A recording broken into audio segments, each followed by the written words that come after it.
Hi, this is Professor Gerald Friedman, Department of Economics, University of Massachusetts.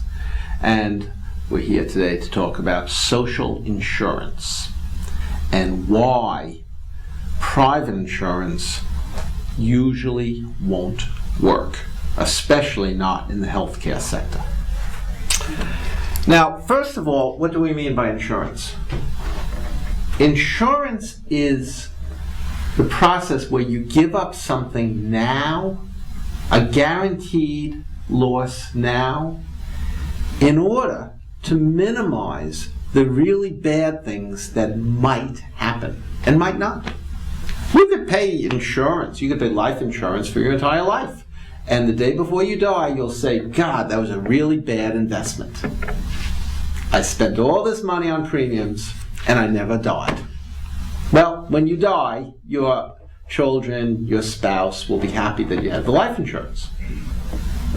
The same for sickness, health insurance. You go along being healthy and thinking what a bad idea it is for you to continue to carry health insurance until you get sick. And then you'll be glad.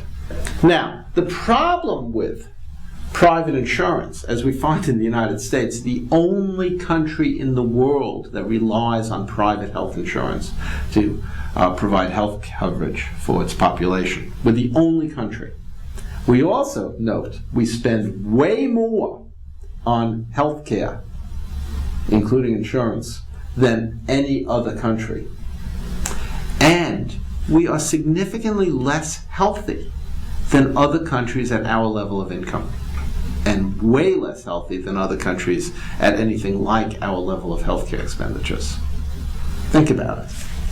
Private healthcare, less healthy outcomes, and spend more. It has to be that way. This isn't an accident. Private health insurance is inherently inefficient. And some of it's on the side of the consumers. There's moral hazard. You don't want health insurance when you're healthy. You don't want to spend the money. Young people think, oh, okay, I'll be healthy forever. I don't need health insurance. Who gets health insurance? People who think they're going to be sick. Or even, this is the moral hazard problem, people who know they're sick. So the health insurance companies are constantly monitoring to keep out people who are already sick. That's problem one. With that goes companies waste huge amounts cherry picking and lemon dropping. Cherry picking the possible clients for the people who are not going to need that coverage, and lemon dropping to get rid of people. The problem is that 70% of your expenditures as a health insurance company goes to 10% of your clients. People are healthy, they're cheap for you. You pay for an occasional doctor visit, occasional blood tests. But people get sick, and wow, the bills pile up really fast. That's why we want health insurance. We want insurance in case we have an accident and we're in the ICU at $3,000, $4,000, $5,000 a day.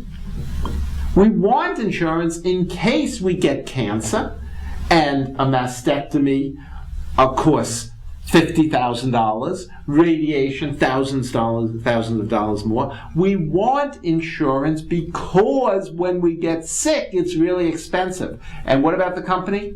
That's when they want to get rid of you. They only want you when you're healthy. They sit there thinking, God, if only we could get rid of the sick people, we'd make so much money. Think about it. They don't just think about it. They act on it. Companies engage. Private health insurance companies are always out there figuring out ways to cherry pick. Select only the healthy people.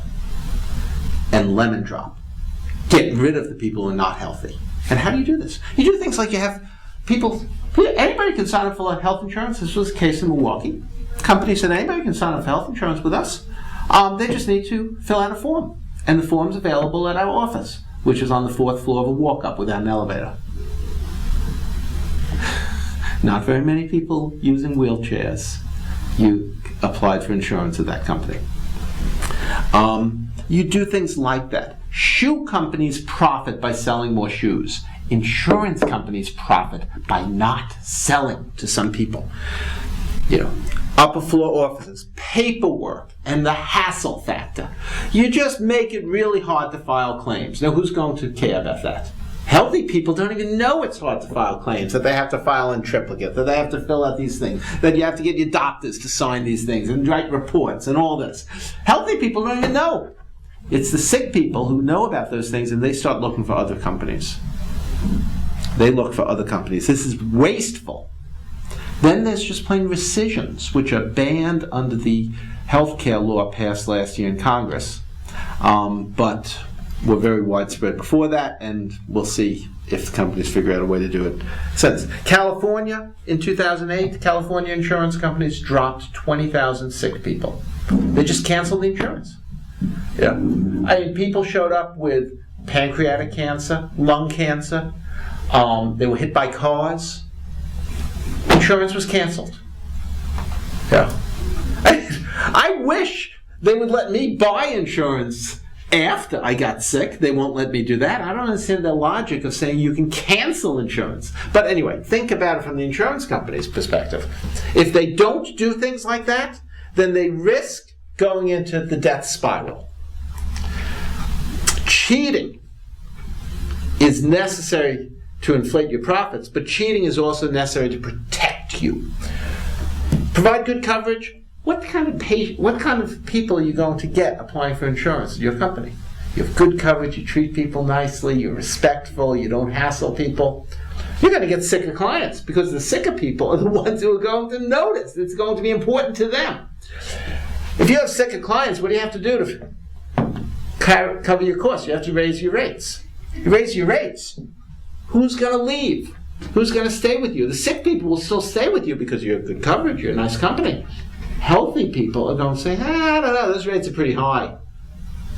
And I'm not getting anything out of the nice coverage because I never get sick anyway. So I think I'll just do without. Or I'll find a company that has lower rates because they drive away the sick people. So you get a group that's ever sicker, and then you have to raise your rates more. And when you raise your rates more healthy people leave, and you get a clientele that's even sicker. Yeah, that's the insurance company death spiral. And that's why even nice people, I am willing to admit that it is possible, it is conceivable, that there is a decent person in management of an American health insurance company. It's possible. I find it unlikely, but it's possible. It is possible that there's a decent person there. It's possible that there's a decent person in the tobacco industry. It's possible that there's a decent person in the porn industry. It's possible.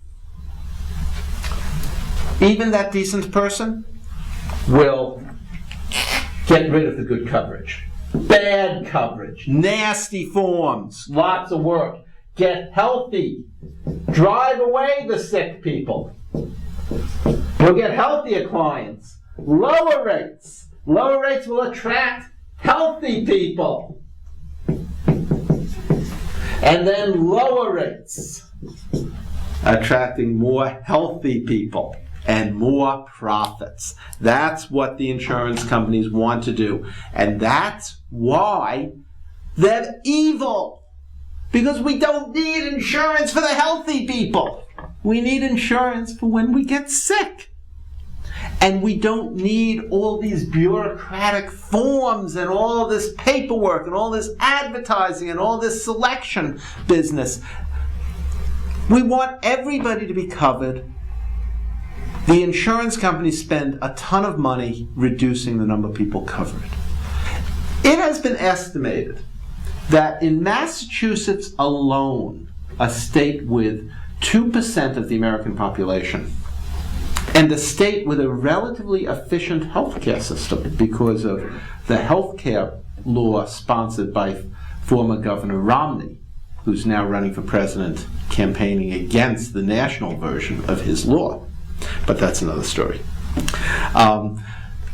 In Massachusetts alone, abolishing private health insurance and moving to a single-payer system sponsored by the state would save about $5 billion in the first year. That is almost $1,000 a person.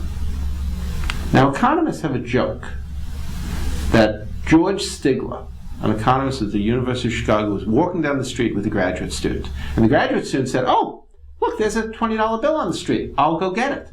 And Stigler said to her, "Don't bother. Just, if it were there, if it were real, somebody else would have picked it up already." We have a $1,000 bill in Massachusetts sitting on the street. You wonder whether people will ever pick it up. Until then, thank you and have a nice day. Bye-bye.